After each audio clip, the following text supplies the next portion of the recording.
How to fix Facebook this page is not available right now. Hey everyone, welcome back to the channel, and let's get right into this quick and easy tutorial. If you are facing such issue, then firstly you need to check out the page.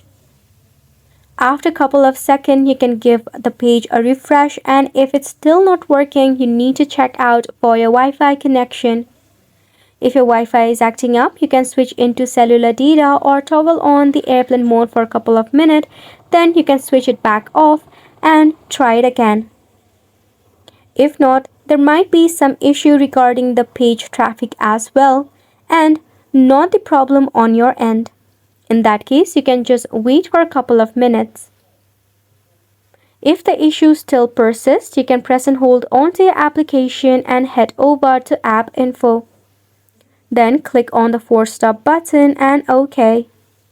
Tap on Storage and Cache and tap on Clear Cache to remove any of the bug or the glitch issue that might be causing the problem. Then you can tap Open your phone settings as well. From here, scroll down until you see the option of System Update. Ensure that your system is up to date so that it can support the latest version of the application. And just like that, you have made it to the end of the video as well. Thank you so much for tuning in.